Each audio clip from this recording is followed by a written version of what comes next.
We choose to go to the moon in this decade and do the other things, not because they are easy, but because they are hard. Si l'ensemble de l'univers est strictement déterminé par les lois de la nature, l'avenir est dicté par ce qui s'est produit précédemment. The United States will withdraw from the Paris Climate Accord. Les plantes de la Terre sont vertes uniquement parce que notre soleil est vert. Getting to Mars would be risky, dangerous. Est-ce qu'on peut continuer à manger autant de viande tout en protégeant la planète? There is life on Mars. Climate change is real, it's happening. Truth is stranger than fiction. Horatio, un podcast National Geographic avec Juliette Sprock. 3, 2, 1, 0. All engine running. Bonjour Nelly Kemener. Bonjour. Vous êtes maître de conférence à l'Université Paris 3 Sorbonne Nouvelle et spécialiste de la théorie du genre et des Cultural Studies. Vous êtes aujourd'hui l'invité d'Horatio et ensemble, nous allons parler de genre, de non-binarité et de communauté queer. Alors, est-ce que dans un premier temps, vous pourriez nous rappeler la différence entre le genre, le sexe et l'orientation sexuelle ? Alors, il y a plusieurs définitions possibles, bien évidemment. Mais il me semble que le point intéressant, c'est de commencer par le fait que on parle souvent du sexe comme étant les attributs corporels. On va parler notamment de sexe biologique quand on renvoie aux parties génitales, quand on renvoie à l'apparence physique, quand on renvoie aux hormones, par exemple, ou aux gènes, XY, XX, etc. Alors tous ces éléments-là du sexe biologique vont être à différencier du genre, le genre qui est souvent considéré comme étant, alors on va dire l'identité, de manière assez simple, c'est-à-dire la façon dont on se pense, dont on se construit, masculin, féminin, et à l'intérieur de ça, il y a toute une palette de manières d'être, bien entendu, et de vivre son genre. Alors tout cela est aussi à différencier de l'orientation sexuelle. Et bien souvent, il y a des formes de confusion qui peuvent être faites entre le genre et l'orientation sexuelle. Alors la confusion la plus classique, c'est de dire quand on est une personne transgenre ou transidentitaire, par exemple, c'est de l'associer à une sexualité alors que c'est pas du tout le cas. Et on peut se reconnaître dans la masculinité ou dans la féminité, quel que soit son sexe biologique, soit dit en passant, et avoir là aussi toute une palette potentiellement de désirs. Donc l'orientation sexuelle, c'est plutôt le type d'orientation à l'autre, de désir qu'on peut avoir. Là aussi, il y a plein de possibilités, bien entendu, ce qui généralement est mis en avant par les théories féministes et les théories du genre, c'est le fait que entre sexe, genre et désir, il y a une sorte de continuum qui est un continuum généralement assez enfermant. C'est-à-dire qu'on considère souvent le sexe comme un sexe biologique qui est binaire, mâle versus femelle, donc construit en opposition. Un genre qui est considéré, là aussi, de manière très binaire, masculin, féminin, et étant lié par un désir hétérosexuel. Donc le lien entre, finalement, ces éléments, c'est le fait qu'on considère de manière un peu dominante, normative, c'est-à-dire selon les normes dominantes, on considère que le désir premier serait un désir hétérosexuel et qu'il y aurait cette continuité entre femelle, féminin et désir hétérosexuel, mâle, masculin et désir hétérosexuel. Et tout ça, évidemment, c'est des choses qu'on peut remettre en cause. C'est là que, finalement, la théorie du genre vient amener de la complexité, parce que la théorie du genre, ce qu'elle propose, c'est de dire, en fait, on peut peut-être envisager qu'on naisse dans un corps femelle, qu'on se ressente davantage du côté de la masculinité et qu'on ait un désir qui soit ni hétéro ni homo, qui est un désir finalement... qui n'appartient qu'à nous. Exactement, qui puisse aussi se bouger, fluctuer en fonction de la vie, en fonction des moments de la vie, etc., etc. Alors justement, vous parliez d'un cadre hétéronormatif. La société occidentale a par ailleurs longtemps proposé une définition du genre assez binaire. Nous naissions filles ou garçons.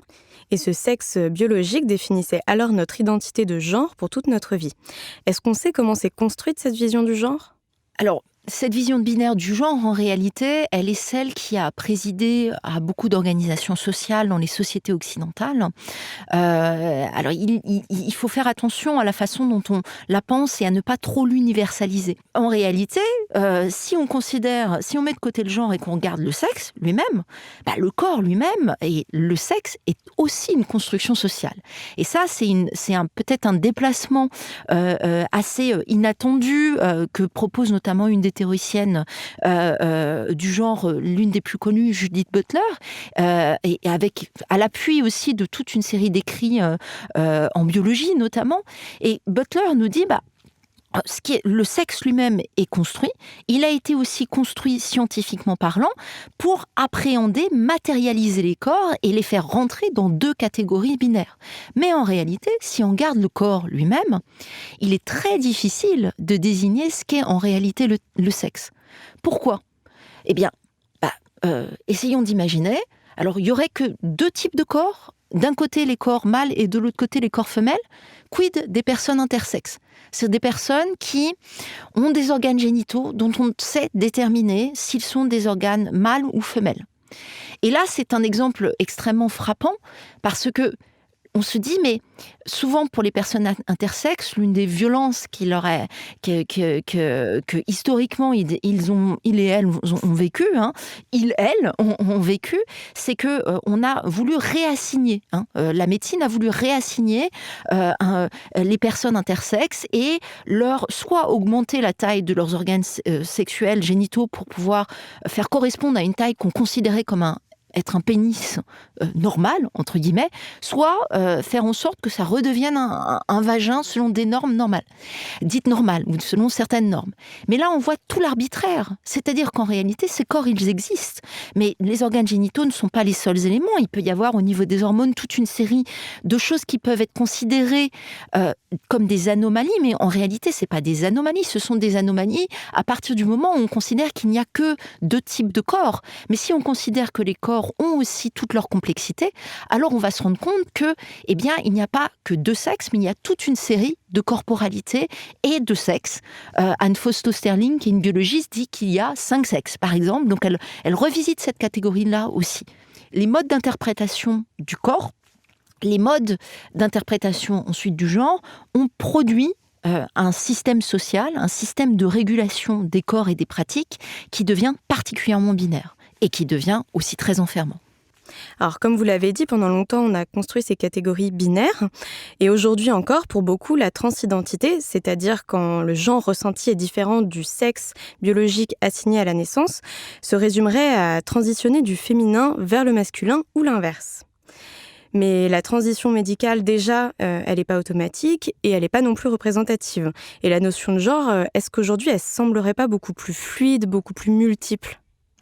On peut se réjouir, bien entendu, de cette multiplicité d'identités qui sont maintenant disponibles dans les imaginaires, notamment médiatiques et publics, de manière générale.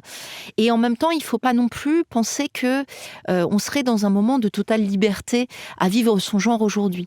Il continue à y avoir beaucoup de discrimination. Les personnes, alors on parlait des personnes trans, sont sujettes à toute une série de discriminations. Le simple fait que, il n'y ait pas eu de véritable discussion en France sur comment, sur une carte d'identité, on peut notamment laisser la possibilité à une personne de s'autodéterminer pour devenir citoyen ou citoyenne, pour être reconnue comme une personne qui a une identité sociale en France ou une identité qui lui permet de voter, qui lui permet d'être reconnue par l'administration. Et on continue à devoir cocher homme ou femme sur la carte d'identité. Donc on voit bien qu'il y a là toujours un mécanisme de binarisation et d'enfermement. Alors il y a eu des pays, je crois que c'est au Canada, où ils ont la catégorie autre. Alors les associations et les politiques trans ne sont pas toutes d'accord sur quelle serait la meilleure option, quelle serait la meilleure case à rajouter en fait, parce que ça pose toute une série de problèmes et bien sûr que il n'y a pas toujours que de bonnes solutions là-dedans. Avec une telle multiplicité, c'est difficile de trouver une case alternative dans laquelle toutes les personnes trans pourraient se reconnaître. Tout à fait. Et on retrouve ici toutes les difficultés que ça pose, mais mais il me semble que les difficultés majeures, elles sont aussi les difficultés du quotidien. Elles sont les difficultés qui sont liées aux discriminations. Quand vous ne rentrez pas finalement dans les codes classiques du genre et de la binarité homme-femme, masculin-féminin, eh bien vous allez faire peur. Vous pouvez faire peur à un employeur ou une employeuse, c'est-à-dire il va y avoir une espèce de méfiance qui est liée à toute une série d'imaginaires disqualifiants, à des stéréotypes bien entendu, qui va être liée au fait que les personnes trans ou les personnes androgynes ou les personnes qui ne sont pas facilement identifiables selon ces codes-là échappent aux normes d'intelligibilité. Je pense que d'un point de vue extérieur, c'est difficile d'appréhender votre genre, pour le coup, et il va y avoir potentiellement des formes de violence qui vont s'exercer à partir de cette incompréhension et de cette difficulté à saisir, à pouvoir qualifier, et surtout socialement parlant, il y a encore beaucoup de résistance, en fait, à ce type de performance de genre alternative. Mais justement, même si aujourd'hui on admet plus l'existence de personnes transgenres, est-ce que les discriminations, elles seraient pas aussi liées à une société encore plutôt binaire, c'est-à-dire qui opposerait les personnes transgenres aux personnes cisgenres, les personnes cisgenres à savoir celles dont le genre ressenti correspond au sexe assigné à la naissance? Dans les médias, c'est quelque chose qui est extrêmement récent, qui date d'il y a quelques années. On commence à voir advenir ces termes-là. Et évidemment, ça pose toujours toute une nouvelle série de questions, parce qu'on a l'impression que l'avènement de ces termes, qui sont aussi des termes qui ont servi au départ des politiques, c'est que pour pouvoir rendre visibles des expériences de vie qui ne collent pas aux normes dominantes, il est nécessaire aussi d'apporter un vocabulaire. Donc tout le vocabulaire de la transidentité, du transgenrisme, les théories queer qui ont embrassé et qui ont permis d'accompagner ces mouvements-là, les politiques trans aussi qui ont accompagné ces mouvements-là, eh bien, se sont chargés de formuler des termes pour pouvoir évoquer ces expériences, pour pouvoir qualifier aussi ces autres manières de vivre son genre ou de vivre sa sexualité. Et ça a servi des politiques de visibilité et à faire reconnaître finalement ces expériences de vie. Le point aveugle, c'est évidemment que quand on produit un vocabulaire, on produit la possibilité d'une opposition. Et cette opposition, vous la dites très clairement, c'est d'opposer trans et cis. Alors cette opposition, en réalité, elle est assez improductive. Je pense des deux côtés, en fait, qu'on se place d'un côté cisgenre ou qu'on se place d'un côté transgenre. C'est-à-dire qu'il peut y avoir... rester enfermé sur cette opposition, en réalité, c'est un mécanisme assez complexe. C'est-à-dire que moi, j'ai souvent l'impression que quand les personnes qui pourraient être qualifiées de cisgenre disent « Ah bah oui, il y a les trans, mais c'est pas, moi je suis pas trans, je suis cis, etc. » J'ai l'impression qu'il y a là-dedans l'expression justement d'une sorte de méfiance ou d'incompréhension, de tout d'un coup on m'a catégorisé, ah ben je suis cis, je le savais même pas, mais je suis cisgenre, etc. Donc il y a une espèce d'endroit où ça crée une forme de malaise, mais c'est aussi le malaise de jusque-là je ne voyais pas c'était quoi ma position, et puis je vois aussi émerger d'autres groupes qui me renvoient au fait que finalement je suis plutôt dans la norme. Donc je pense qu'il y a aussi l'expression de ça, de pas savoir quoi faire avec ça, et d'être un peu déstabilisé dans une position qui se donne à voir tout d'un coup comme dominante, et sans qu'on le sache nécessairement. Les personnes cisgenres se disaient pas nécessairement dominantes. Voilà. Et de l'autre côté, du côté je pense des personnes qui se sont construites dans quelque chose d'un petit peu différent, c'est un peu aussi complexe, c'est-à-dire que est toujours enfermé aussi dans cette idée qu'on serait trans, qu'on serait androgyne, qu'on serait queer, qu'on serait dans autre chose, ça peut aussi devenir quelque chose d'assez enfermant, parce qu'il n'y a pas nécessairement toujours la volonté d'être à nouveau étiqueté, d'être toujours renvoyé à une différence qui devient une différence potentiellement un peu contraignante aussi. Donc je pense que ces oppositions, il y a quelque chose qui mérite d'être abordé de manière un peu réflexive en fait, des deux côtés, je pense.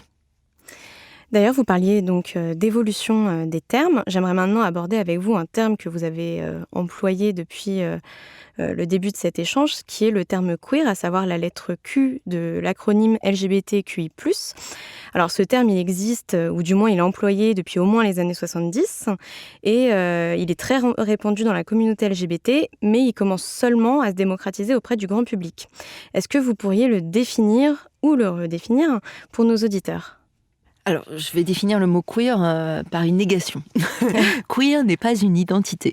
Ce n'est pas une identité parce que justement, le terme de queer au départ, c'est plutôt un terme qui s'est construit contre une politique qui était une politique plutôt identitaire qui visait à une forme de reconnaissance, notamment des gays et des lesbiennes, pendant les années 70. L'un des premiers groupes militants à avoir utilisé le terme de queer, c'est Queer Nation, qui aux États-Unis s'est constitué dans une critique d'une politique qui cherchait à avoir les mêmes droits que les hétérosexuels. Et c'est une politique qui a été jugée très hétéronormative, c'est-à-dire les gays et les lesbiennes qui voulaient une reconnaissance de leur sexualité et de leur mode de vie par l'État en ayant ou en obtenant les mêmes droits. Et donc, finalement, le terme de queer, c'est un terme qui se refuse à finalement rentrer dans une forme de binarité, homme-femme, hétéro-homo, et qui se refuse aussi à emprunter la voie de la défense d'un groupe minoritaire en particulier. Il y a véritablement derrière le projet politique queer une volonté d'englober toute une série d'expériences dans leur complexité. Et aujourd'hui, moi, il me semble que si on réfléchit à ce qu'implique la position queer ou le projet queer, il faut le penser comme un projet politique. C'est-à-dire de dire, le terme de queer, pour moi, revêt davantage, ou renvoie plutôt à une vision du monde, renvoie à une manière de regarder ce monde comme étant un monde qui est traversé par des rapports de force, qui est organisé par des pratiques de pouvoir, des pratiques de régulation, des pratiques de surveillance aussi. On le pense davantage comme un projet politique critique, avec tout ce que ça peut impliquer de déplacement du regard et de mise en perspective aussi des dimensions classistes, sexistes, racistes, des modes de régulation contemporains. Alors, on vient d'évoquer le terme queer, qui s'est rajouté donc à l'acronyme bien connu LGBT. Mais cet acronyme, à un moment donné, il a été jugé trop restrictif et le milieu associatif américain puis européen a voulu démocratiser une nouvelle dénomination qui serait plus large et plus inclusive. Aujourd'hui, les appellations, elles varient beaucoup. Certaines associations bien connues comme ACT UP vont employer le terme LGBTI. Des institutions publiques comme la mairie de Paris ou des journaux comme 20 minutes ou l'Obs utilisent LGBTQI+. On trouve aussi parfois LGBTQIA+. Est-ce qu'on s'y perd pas un petit peu ? Alors oui, on peut s'y perdre, effectivement. Et c'est... évidemment quelque chose, encore une fois, sur lequel il me semble qu'il est pertinent de réfléchir. Il y a des vertus à nommer les choses, à nommer les expériences, à nommer les groupes et les pratiques que ces groupes peuvent avoir. Les vertus de qualifier ces pratiques et ces groupes, c'est de leur donner une force politique, une force de revendication et d'accompagner des mouvements vers une meilleure visibilité, une meilleure reconnaissance justement de ces pratiques. De fait, la multiplication des étiquettes, elle est liée au fait que là, on s'attache à toute une série de groupes et de personnes qui, pendant longtemps, se sont vues discriminées, qui encore aujourd'hui se voient discriminés, qui font l'expérience de toute une série de violences dans leur quotidien, qui font l'expérience de pratiques d'exclusion aussi. Donc, évidemment, et chacun de ces groupes peut avoir aussi une expérience singulière puisque leurs problématiques ne sont potentiellement pas les mêmes. On peut prendre les deux groupes qui ont était à l'origine de l'acronyme LGBT. Au départ, on disait même LG, gay lesbienne, même GL plutôt. Mais il y a quelque chose où, même entre les gays et les lesbiennes, l'expérience du pouvoir et de la domination n'est pas du tout la même. D'un côté, on a une expérience gay qui est du côté de la masculinité, mais en même temps minorisée par la sexualité. Et aussi peut-être aussi par le genre, parce qu'il peut y avoir aussi toute une palette de masculinité à l'intérieur de tout ça, et de féminité aussi. De l'autre côté, on a des lesbiennes qui vont faire aussi l'expérience du sexisme ou d'une hégémonie masculine, qui amène une exclusion en plus de leur exclusion par la sexualité. Donc déjà, dès ces deux groupes-là, si on prend ces deux groupes-là, on va avoir potentiellement une expérience du monde qui est différente et une expérience de subordination qui n'est pas la même. Donc on voit bien la nécessité de nommer. Si on rajoute à tout ça les trans, les intersexes, la question queer ou l'expérience queer, etc., voilà, on arrive évidemment à des choses qui sont très différentes. Et en même temps, qu'est-ce que c'est compliqué de multiplier les étiquettes, et c'est compliqué parce que on voit aussi que la multiplication des étiquettes, elle peut avoir pour effet non souhaité, il me semble, mais pour effet tout de même présent, qui est que on finit presque par localiser le politique et la dimension et les luttes politiques.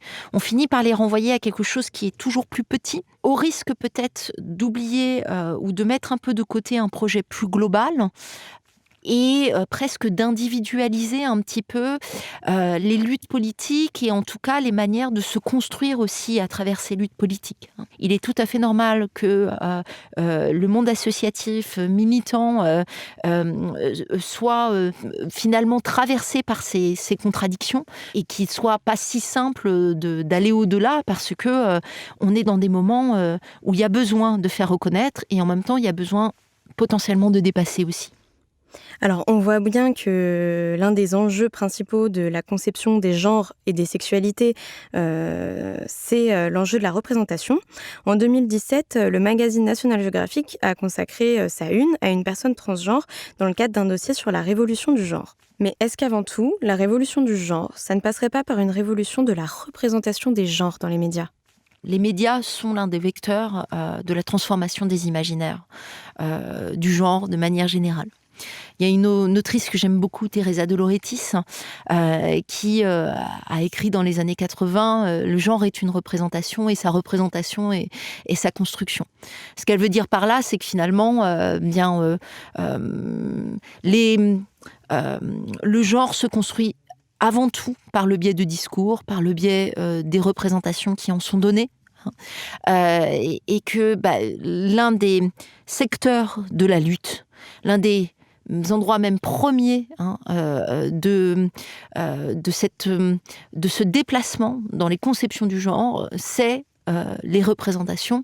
Et si on pousse plus loin la réflexion, c'est bien sûr les représentations médiatiques, cinématographiques, toutes les picturales, artistiques, en tout cas toutes les représentations qu'on peut donner de la masculinité, de la féminité et du genre en général.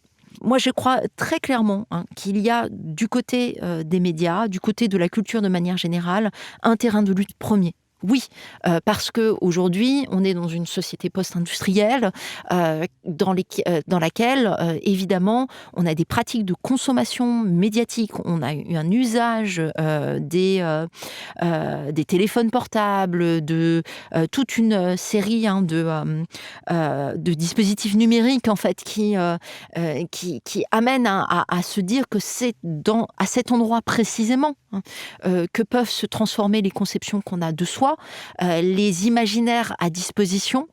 Et si on représente différemment ou qu'on donne une palette beaucoup plus large de manière de vivre son genre, bien entendu, on va avoir aussi des ressources différentes pour se construire soi-même. Montrer des personnes trans maintenant dans les séries télévisées telles Orange is the New Black, ou mettre en une de Libération ou de National Geographic une personne trans, bien entendu que là, tout d'un coup, on se dit par rapport à il y a 50 ans ou 30 ans même, les générations contemporaines, elles ont des modèles beaucoup plus vastes, beaucoup plus pluriels et peuvent aussi se construire et s'autoriser à se construire dans des performances alternatives ou des identités alternatives à l'identité homme-femme classique, quoi, en fait. Donc de ce côté-là, on est sur un terrain de lutte premier. Et en même temps, ce qui est complexe, c'est que bien entendu, les médias ne peuvent pas être le seul terrain de lutte. Parce qu'il continue à y avoir aussi des formes de structuration des rapports sociaux de genre qui existent dans le quotidien, que les pratiques, elles doivent se changer aussi dans le quotidien du travail, dans les modes de recrutement des personnes à des postes à responsabilité comme à tous les autres postes en réalité. Il y a encore beaucoup de résistance. Donc, c'est aussi sur ces éléments-là qu'il faut travailler en permanence. Sur le fait que dans les modes de valorisation, notamment des personnes, dans les pratiques du quotidien comme dans les pratiques médiatiques, il y a là encore toute une série de mécanismes de disqualification qui sont très marqués envers les femmes, envers les minorités, et qu'il y a aussi des formes de sexisme, de racisme qui perdurent, et que cela joue aussi dans les choses du quotidien. Et donc pour moi, c'est aussi là qu'il faut véritablement continuer à travailler et qu'on ne peut pas faire des médias le seul terrain de lutte. Vous parliez il y a quelques instants de la nécessité de développer l'imaginaire pour proposer des nouveaux modèles, notamment sur le numérique. Avoir le choix de définir et de vivre librement son identité de genre ou de sexualité, en particulier pour les jeunes générations, ça passe aussi par les réseaux sociaux, notamment avec YouTube ou Instagram, qui permettent à chacun de prendre la parole pour évoquer son identité et ainsi proposer d'autres modèles. Est-ce que, d'après vous, les médias traditionnels peuvent participer à ce renouveau des représentations ?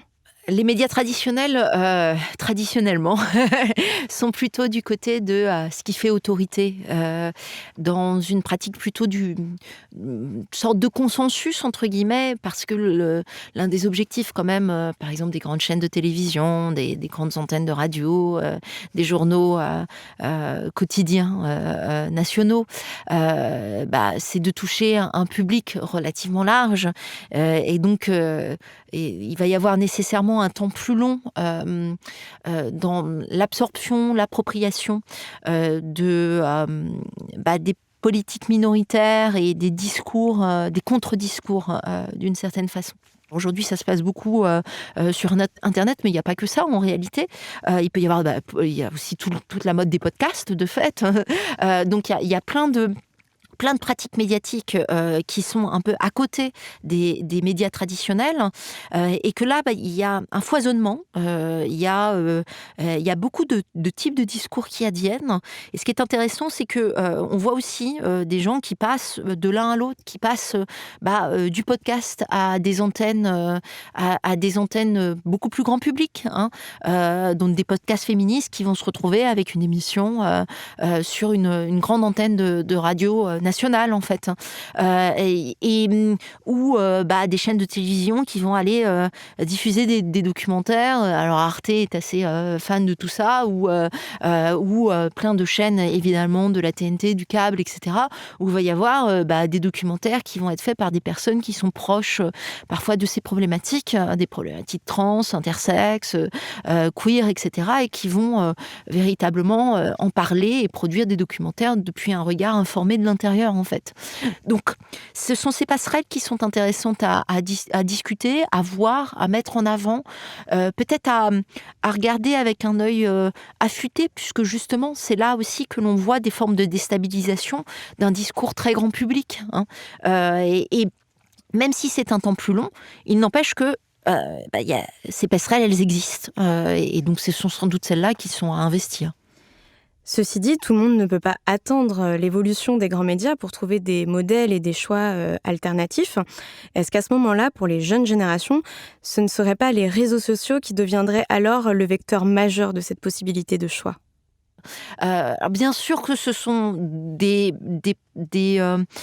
pratiques qui sont de plus en plus répandues, mais il y a toujours un endroit où il peut y avoir aussi des gens qui sont un peu en dehors qui potentiellement ne vont pas aussi pleinement avoir accès à tout ça. Et puis il y a tout ce truc aussi qui est... c'est pas qu'est-ce qu'on fait avec ça aussi, c'est-à-dire il y a un discours d'accompagnement aussi qui mérite d'être mis en place. C'est bien gentil de dire aujourd'hui on peut être trans, on peut être et je suis pas sûre d'une part que ça soit dit de manière aussi simple. Ce sont des récits qui sont parfois à disposition. Internet est un foisonnement tel qui est aussi traversé par des rapports de force. Il y a des choses qui sont plus ou moins accessibles, donc il ne faut pas penser aussi que tout est en libre accès. Certes, il n'y a pas de barrière a priori d'entrée, mais encore faut-il aller trouver ces ressources-là. Que ces ressources, on les trouve parce que parfois on fait partie déjà de groupes qui travaillent ces ressources-là, mais il y a aussi parfois des ressources qui peuvent rester complètement invisibles à certains publics parce que c'est pas ce qu'ils ou elles regardent de manière prioritaire. Et ensuite, il faut penser toutes ces personnes qui n'ont pas cet même usage du numérique. Et quand bien même on dit les jeunes générations sont à fond, sur les réseaux sociaux, etc. Moi, je pense qu'il y a aussi parmi les jeunes générations des gens qui ont un usage un peu distant et donc qu'il est important d'accompagner dans d'autres types de pratiques. Donc, il faut qu'il y ait aussi potentiellement des ressources à disposition dans le quotidien, des gens avec lesquels parler au quotidien, des formes de discussion, de réflexivité sur qu'est-ce qui est enseigné. Parce que si vous regardez un podcast et que votre enseignant ou votre enseignante continue à être dans une version hyper genrée de la gestion d'un groupe, évidemment... C'est contre-productif. Exactement, on va avoir des contradictions et ces contradictions-là, elles peuvent aussi faire du mal en fait, elles peuvent produire des formes de violence. Donc je pense qu'il y a toujours plusieurs niveaux à prendre en considération et la libération, elle ne va pas venir des pratiques numériques, elle va venir si on pense l'organisation de la société dans sa globalité et qu'on pense un type de discours et d'accompagnement qui soit beaucoup plus global et qui se passe certes du côté des médias traditionnels, des pratiques numériques, mais aussi des pratiques éducatives, des pratiques politiques, des logiques administratives, que je ne sais quel autre domaine doit être travaillé, mais il y en a pléthore, en tout cas. Très bien. Merci beaucoup, Nelly Kemener. Merci à vous. Merci à toutes et à tous pour votre attention. Que cet épisode vous ait plu ou non, n'hésitez pas à nous donner votre avis. Si ce sujet vous intéresse et que vous souhaitez en savoir plus, rendez-vous sur nationalgeographic.fr ou allez découvrir les travaux de Nelly Kemener. Les liens sont à retrouver en description.